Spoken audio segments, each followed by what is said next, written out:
So here we have a smaller heart.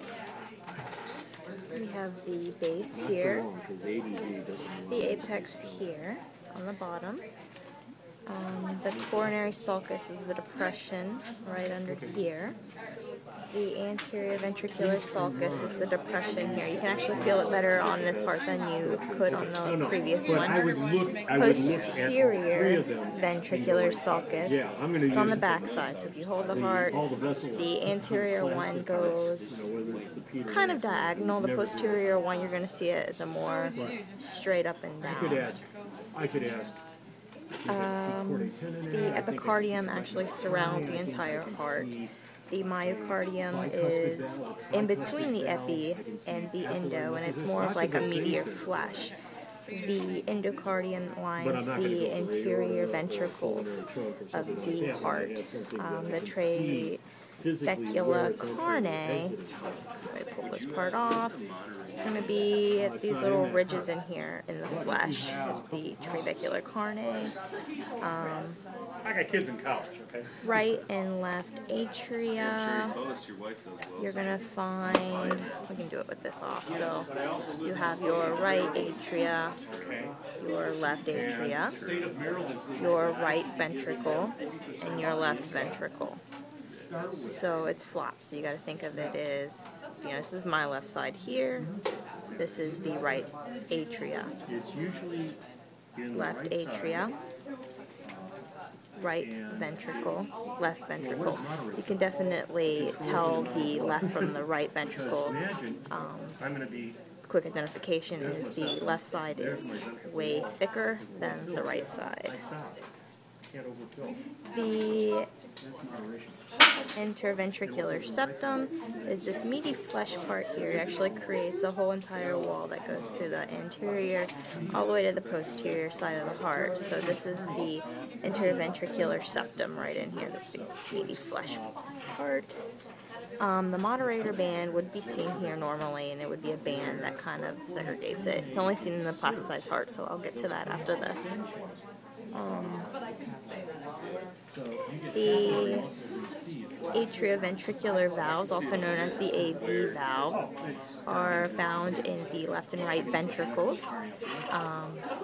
On the right side you have the tricuspid, the left side you have the bicuspid. Bicuspid is also known as the mitral valve as well. Chordae tendineae, you can see here these little fibers. They're attached to the papillary muscles.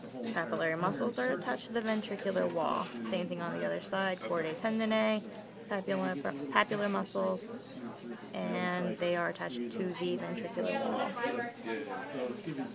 The semilunar valves, you can see here, and this one is the pulmonary semilunar valve, and it's attached to the pulmonary trunk.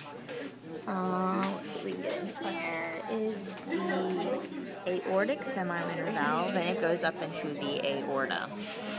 So pulmonary semilunar valve, aortic semilunar valve right in here.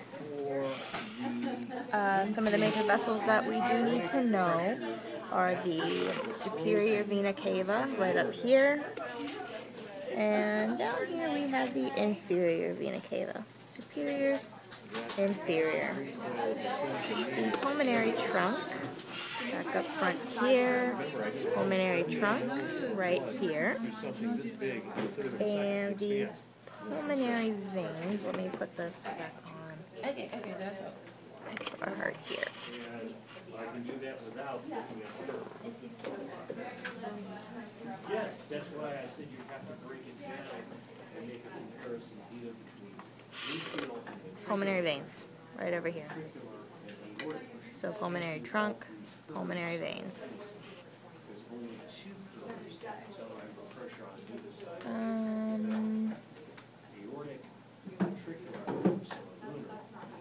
Aorta, right up in here. And we have the left and right coronary arteries. We have the right coronary artery. I apologize again, it's flopped. Right coronary artery underneath of the right auricle, left auricle. So right coronary artery. On the left hand side we have the left coronary artery, and it actually branches into divisions. The first branch you'll see here is the circumflex. The second branch down in here is going to be your anterior interventricular artery. Coronary sinus is found on the back side of the heart, and it's actually a small section here next to the pulmonary trunk. This right here is your coronary sinus. And that's it for the small heart model.